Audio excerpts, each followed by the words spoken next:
Natin. Ako na yan. Ako na. Oo. Tapos yung maliit.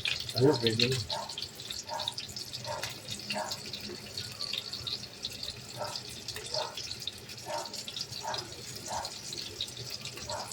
Ayudin muna natin yung ano.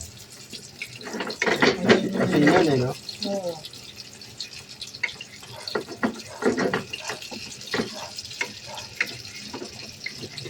Tama na yung mantika. Oo, tama na yan. O yung ano, dalawang malaki. Ayun mo na yung ano. Hindi yan tatalsik. Dapat pala nilagyan natin na ano. Harina. Ayos. Ayos na yan.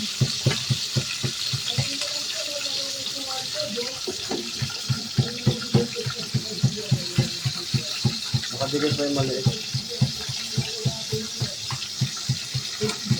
Standby.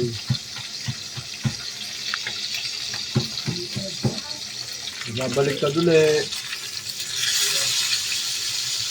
Konti na lang. Yan, alisin mo kaya yung ano. Yan, hindi ko isasala ang ulo. Gilid na lang, gilid.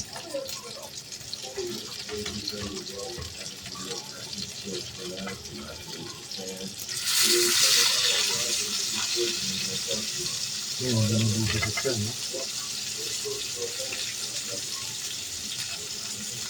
Watain na yan, no? Watain na. Ano? Watain.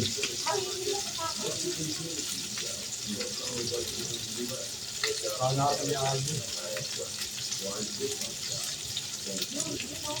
Ano mo tatapon? Dito kayo dalawang atul. Ha? Yan, buhay dyan. Ilang tao yata eh.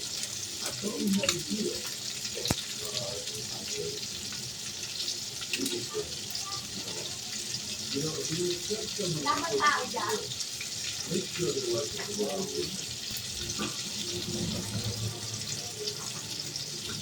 Sige, kunin mo lang, pagpili mo lang.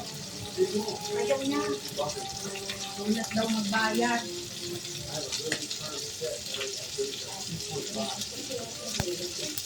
Hindi siya naglilit ng ano ng araw niya, sa libo niya. Hindi naman tambak niya ng tambak ng basura na natin. Hindi naman makakasabi.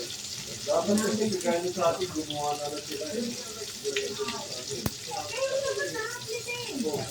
Hindi na, pag kumain niya kasi ano, ayaw, hindi na tinitapin. Hindi, sa ilibong.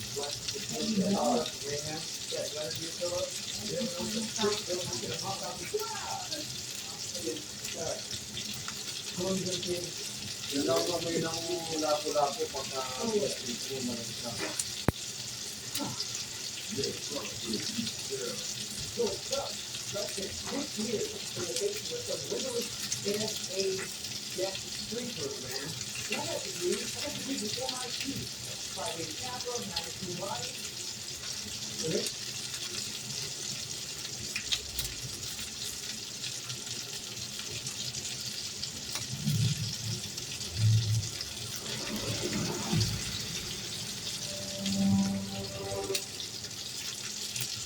gabi may bumiling ano, yung huli-huli, yung bata, yung baril na limana.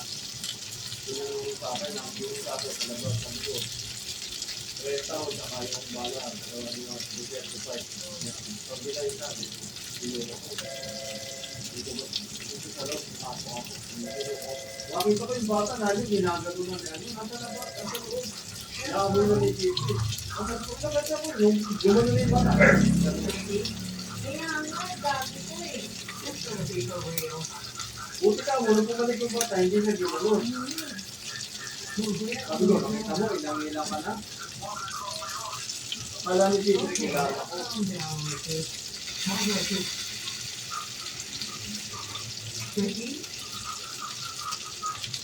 Buki na yung bata na yung dito, maraming nabibili. Gusto niya dito, dito.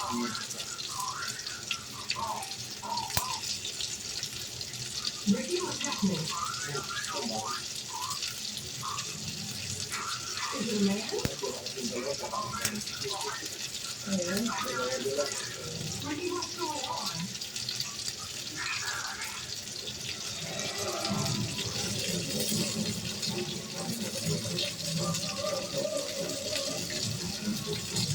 Parang nakakabusog. Ganun talaga ano yan, nakakabuto.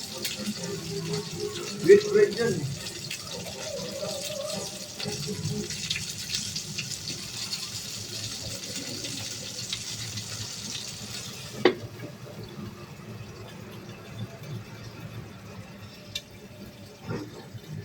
Yan, nag-isa na po kami para sa sauce. Sarsa ng sarsyado. Ayan, nilagay na yung biskwit. Ang palapot. Okay na. Ganyan ang pampalapot kasi pag binuhos mo sa ano, mamaya matutuyo na yan. Sige. Sa aming apo, ulam nila. Tapos sa aming ulam dito sa kabila. Ayan. Big mo na rin doon. Ayan. Yung isa kong apo ay ng ano eh. Gusto niya prito lang. Okay na, finish na ang aming ulam.